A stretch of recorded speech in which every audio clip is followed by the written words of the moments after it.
2019 থেকে এখনো পর্যন্ত 37টা বুস্টিং পাম্পিং স্টেশন বা স্মল বুস্টিং পাম্পিং স্টেশন করেছি। টোটাল কলকাতায় 75টা, এর মধ্যে আমরা এরকম বুস্টিং পাম্পিং স্টেশন করছি। আজকে খুব ভাল লাগছে যে মানুষগুলো জমি দিয়ে অন্য মানুষের সুবিধা করেছেন।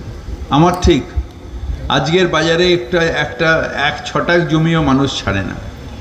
সেখানে কয়েকজন মানুষ নিজের জায়গাটা দিয়ে বললেন, না, আমার অর্থ থেকে বেশি মানুষের জলকষ্ট, সেইটা দূর করতে হবে, এবং সেইটার জন্য যারা নিজেদের স্বার্থ ত্যাগ করে জমিগুলো দিয়েছেন তারা সত্যি প্রণম্য। আমি এই স্টেজ থেকে তাদের প্রণাম জানাই।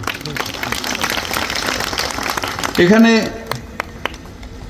যে খুব বড় মাপের এখানে জলাধার হয়েছে, এবং আমি বিশ্বাস করি যে 114, 142, এখানে প্রায় 21 লক্ষ লিটার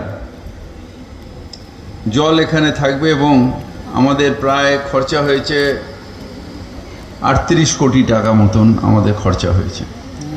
তার থেকেও বড় কথা হচ্ছে যে ঘুরে ঘুরে টালিগঞ্জ অঞ্চল, যাদবপুর অঞ্চল, এই অঞ্চলগুলো আমরা যেটা সব থেকে পেছিয়ে পড়া ছিল কলকাতার মধ্যে, সেই জায়গাগুলোর উন্নয়ন হচ্ছে। এবং আমি ধন্যবাদ জানাই অরূপ বিশ্বাসকে, যে একটা অগ্রণী ভূমিকা নিয়ে আমি দেখেছি যে কিভাবে টালিগঞ্জ অঞ্চলের প্রত্যেকটা ইঞ্চিতে ইঞ্চিতে উন্নয়নকে নিয়ে এসেছে। যাদবপুরের জন্য আমার সাথে বারবার ঝগড়া করেছে, তার সাথে এই অঞ্চলগুলো আমরা সবাই মিলে, অরূপ, রঘুনাথ, আমাদের পল্লে সবাই মিলে এই জায়গাগুলো আমরা উন্নয়ন করছি, এবং এখানে কেআইপির কাজটা খুব ভালোভাবে চলছে।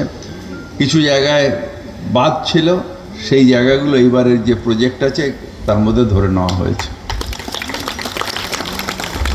কিন্তু যেটা সবাই বলছে, আমিও সেটাই বলি, জল জীবন, তাকে নষ্ট করবেন না। এখনো বহু জায়গায় আছে এইখানকার জল, গার্ডেন রিচ থেকে জলটা এই পর্যন্ত আসছে।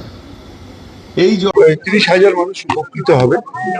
আজকে স্বাধীনতার পর প্রথম এই অঞ্চলের মানুষ গার্ডেন রিচের মিষ্টি পানীয় জল পাচ্ছেন।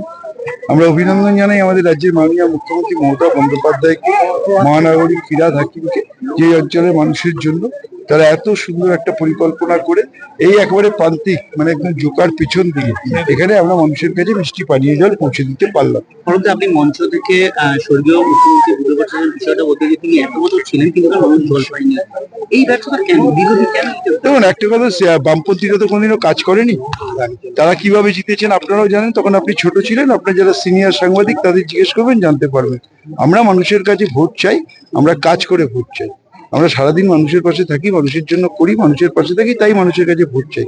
বামপন্থীরা কোনোদিন কাজ করে ভোট চায়নি, তারা তাদের মতো করে ভোট করেছে। এবং আজকে যখন মানুষ সবটা বুঝতে পেরেছে, তখন মহাশূন্যে